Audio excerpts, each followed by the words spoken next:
មានពេលមួយមានបុរសម្នាក់បានធ្វើដំណើរតាមរថយន្តរបស់គាត់ចាកចេញពីទីក្រុងទៅកាន់ទីជនបទគាត់បានបើកបររថយន្តរបស់គាត់តែម្នាក់ឯងដែលជាការកម្សាន្តនៅពេលដែលគាត់ទំនេរពីការងារពេលដែលគាត់កំពុងតែបើកបររថយន្តហ្នឹងគាត់ក៏បានចូលទៅកាន់ភូមិដាច់ស្រយាលមួយដែលនៅក្នុងភូមិនោះមិនសូវមានប្រជាជនឬក៏មានមនុស្សម្នាកកករស់នៅឡើយហើយគាត់បានបើកបរទៅក៏មានតែផ្ទះមួយចំនួនតែប៉ុណ្ណោះឯងគាត់បានចូលទៅកាន់ផ្ទះមួយដែលមានបុរសចំណាស់ម្នាក់រស់នៅហើយគាត់ក៏បានចូលទៅប្រស្រ័យសាកសួរសុខទុក្ខនិងនិយាយលេងជាមួយនឹងបុរសចំណាស់នោះឯងតែអ្វីដែលគាត់ចម្លែកចិត្តហ្នឹងគាត់បានឃើញបុរសចំណាស់នោះកំពុងតែឲ្យចំណីសត្វមាន់មួយហ្វូងតែមានទាំងមេមាន់និងកូនមាន់ផងដែរហើយអ្វីដែលគាត់ចាប់អារម្មណ៍ខ្លាំងជាងគេគឺថានៅក្នុងសម្បុកនោះឯងគឺមានកូនសត្វចម្លែកមួយដែលមិនមែនជាសត្វមាន់ដូចដែលគាត់បានឃើញសពដងនោះឡើយគាត់ក៏បានសាកសួរបុរសចំណាស់នោះថាលោកពូតើនេះគឺជាអ្វីដោយសារតែមើលទៅនេះសត្វនេះមិនមែនជាសត្វមាន់ដូចដែលយើងបានឃើញធម្មតាទេបុរសចំណាស់នោះក៏បានតបទៅនឹងបុរសនោះថានេះមិនមែនជាសត្វមាន់ទេវាជាសត្វឥន្ទ្រីដែលវាធ្លាក់ពីសម្បុកវាមកខ្ញុំគិតថាប្រសិនបើទុកវាចោលទៅវានឹងត្រូវស្លាប់ជាជាមិនខានទេដោយសារតែវាមិនមានមេដើម្បីទៅរកចំណីផ្ដល់ឲ្យវាឡើយដូច្នេះខ្ញុំក៏សម្រេចចិត្តថាយកវាមកចិញ្ចឹមជាមួយនឹងមាន់របស់ខ្ញុំបុរសនោះក៏បានគិតថាយើងនឹងសាកសុំលោកពូម្នាក់នេះដើម្បីយកសត្វឥន្ទ្រីនេះទៅចិញ្ចឹមឬក៏បានពោលជាមួយនឹងបុរសចំណាស់នោះថាលោកពូតើលោកពូអាចឲ្យកូនសត្វឥន្ទ្រីនេះមកដល់ខ្ញុំបានទេដោយសារតែខ្ញុំចង់យកវាទៅចិញ្ចឹមចំណែកបុរសចំណាស់នោះឯងនៅនឹកគិតថាมันមានប្រយោជន៍អ្វីនៃការចិញ្ចឹមសត្វឥន្ទ្រីនេះទេដូច្នេះហើយក៏បានសម្រេចចិត្តថាឲ្យកូនសត្វឥន្ទ្រីនោះឯងទៅកាន់បុរសនោះឯងហើយក៏បានពោលថាក្មួយអាចយកវាទៅបានដោយសារតែពូដូចជាមិនមានប្រយោជន៍អីនៅក្នុងការចិញ្ចឹមសត្វឥន្ទ្រីនេះឡើយអញ្ចឹងក្មួយអាចយកទៅដោយរីករាយចុះនៅពេលដែលគាត់បានកូនសត្វឥន្ទ្រីហើយបុរសនោះឯងក៏បានធ្វើដំណើរទៅកាន់ទីកន្លែងផ្សេងទៀតរួចហើយគាត់ក៏បានវិលត្រឡប់មកកាន់ទីក្រុងវិញនៅពេលដែលគាត់វិលត្រឡប់មកកាន់ទីក្រុងនោះឯងគាត់បានយកចិត្តទុកដាក់នឹងថែទាំកូនសត្វឥន្ទ្រីនោះដែលស្រឡាញ់កូនសត្វឥន្ទ្រីនោះយ៉ាងខ្លាំងក៏ប៉ុន្តែនៅក្នុងគំនិតរបស់គាត់បានគិតថាយើងមិនអាចនឹងអនុញ្ញាតឲ្យកូនសត្វឥន្ទ្រីនេះរស់នៅជាកូនមាន់ឡើយព្រោះសត្វឥន្ទ្រីគឺជាសត្វដែលពូកែជាសត្វប្រមាញ់ជាសត្វដែលអាចហោះហើរទៅកាន់ទីខ្ពស់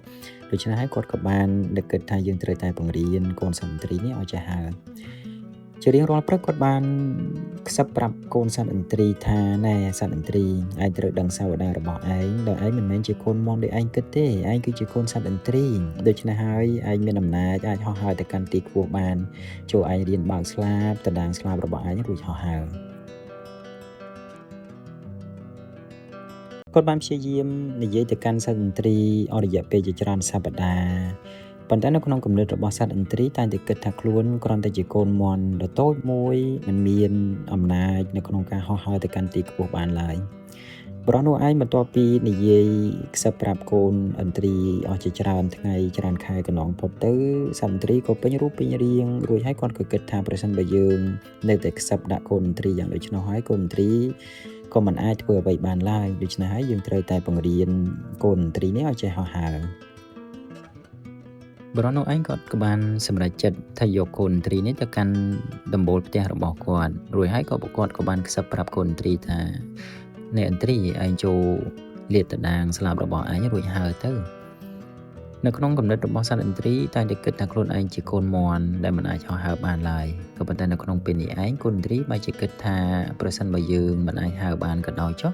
ប៉ុន្តែយើងត្រូវតែសាកល្បងបុរសនោះឯងក៏បានបង្ហើរកូនសត្វឥន្ទ្រីនោះឯងពីលើដំបូលផ្ទះមកក្នុងពេលនោះឯងកូនសត្វឥន្ទ្រីមានការពិតភ័យជាខ្លាំងដោយខ្លួនឯងមិនអាចបើកស្លាបទាំងពីររបស់ខ្លួនឯងនឹងឯងហោះហើរបានឡើយទោះបីជាបុរសនោះព្យាយាមជាច្រើនដងក៏មិនអាចសម្រេចបង្រៀនកូនសត្វឥន្ទ្រីឲ្យចេះហោះហើរបានឡើយដោយសារតែនៅក្នុងគំនិតរបស់សត្វឥន្ទ្រីតែងតែគិតថាខ្លួនឯងជាកូនមាន់មិនអាចហោះហើរបានរហូតរួចហើយគាត់ក៏បាននឹកឃើញ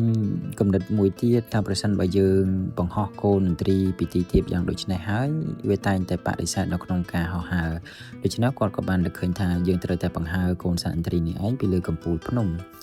ក្នុងពេលវេលាព្រឹក ស្អែកឡើងគាត់ក៏បានធ្វើដំណើរចាកចេញពីទីក្រុងទៅកាន់ទីជនបទនៅជិតទីក្រុងនោះឯងឬគាត់ក៏បានឡើងទៅកាន់ទីកំពូលភ្នំមុនពេលដែលគាត់បង្ហើរកូនសត្វឥន្ទ្រីនោះឯងគាត់ក៏បានខ្សឹបសត្វឥន្ទ្រីថាណែសត្វឥន្ទ្រីឯងមកកាន់ទីខ្ពស់ហើយចូលឯងបើកស្លាបរបស់ឯងទាំងពីររួចហើយទៅកាន់ទីដ៏ខ្ពស់ដែលឯងចង់ប្រាថ្នាទៅចុះព្រោះឯងគឺជាសត្វប្រមាញ់ដ៏ពូកែឯងគឺជាសត្វដែលមានអំណាចឯងគឺជាសត្វដែលអាចហោះហើរទៅកាន់ទីខ្ពស់តាមសេចក្តីប្រាថ្នារបស់ឯងរួចគាត់ក៏បានបង្ហើរកូនសត្វឥន្ទ្រីនោះឯងសត្វឥន្ទ្រីនោះឯងមានការផិតភ័យជាខ្លាំងដោយសារតែពីលើកំពូលភ្នំមានកម្ពស់យ៉ាងខ្ពស់ដែលខ្លួនគិតថាខ្លួនមិនអាចធ្វើបានឡើយប៉ុន្តែនៅពេលដែលសត្វឥន្ទ្រីព្យាយាមទៅទះស្លាបខ្លួនឯងម្ដងហើយម្ដងទៀតវាក៏អាចរក្សាលំនឹងរបស់វានៅលើអាកាសបានយ៉ាងងាយស្រួលវាអាចបត់បែនទៅតាមទីដែលវាចង់ទៅដោយសេចក្តីប្រាថ្នារបស់វារួចហើយវាក៏ចាប់ផ្ដើមដឹងពីខ្លួនឯងនិងស្គាល់សាវតារបស់ខ្លួនឯងថាខ្លួនឯងមិនមែនជាកូនមាន់ដូចដែលវាធ្លាប់គិតពីមុនឡើយវាគឺជាសត្វឥន្ទ្រីដ៏មានអំណាចមួយរូបគតិអប់រំនៅក្នុងរឿងនេះគឺចង់និយាយអំពីការស្វែងរកខ្លួនឯងចូលយើងចាក់ចេញអំពីទីកន្លែងដែលយើងធ្លាប់គិតថាយើងមិនអាចធ្វើទៅបានយើងតែងតែបរាជ័យយើងតែងតែបាក់ទឹកចិត្តអន់ចិត្តចំពោះខ្លួនឯងចំពោះរឿងរ៉ាវដែលយើងមិនអាចធ្វើបានជាដើមហើយដូច្នេះចូលលើកកម្លាំងចិត្តរបស់ខ្លួនឯងនិងស្វែងរកអ្វីដែលខ្លួនឯងអាចធ្វើបានដើម្បីសម្រេចនៅភាពជោគជ័យដូចជាកូនសត្វឥន្ទ្រីយ៉ាងដូច្នោះដែរអញ្ចឹងការស្វែងរកខ្លួនឯងគឺជារឿងមួយដែលសំខាន់ខ្លាំងបំផុតកាលបើយើងធ្វើរឿងមួយហើយមិនជោគជ័យយើងមិនត្រូវបោះបង់ទេប៉ុន្តែយើងត្រូវព្យាយាមធ្វើយ៉ាងម៉េចឲ្យសម្រេចជោគជ័យនៅរឿងបន្ទាប់ទៀតឬក៏ថារឿងបន្ទាប់ហ្នឹងនៅតែបរាជ័យក៏យើងត្រូវតែព្យាយាមធ្វើយ៉ាងណាដើម្បីឲ្យរឿងដែលយើងចង់ធ្វើនោះឯងជោគជ័យហើយនឹងប្រឈមនឹងបញ្ហាផ្សេងដែលយើងត្រូវតែដោះស្រាយដោយភាពវៃឆ្លាតរបស់យើងអញ្ចឹងការស្វែងរកខ្លួនឯងហ្នឹងគឺជារឿងដែលបុគ្គលម្នាក់ត្រូវតែគិតហើយវាចាំបាច់សំខាន់ខ្លាំងបំផុតកាលបើយើងស្វែងរកខ្លួនឯងឃើញហើយយើងក៏អាចរស់នៅក្នុងភាពជាខ្លួនឯងដោយកូនសត្វឥន្ទ្រីយ៉ាងដូច្នោះដែរ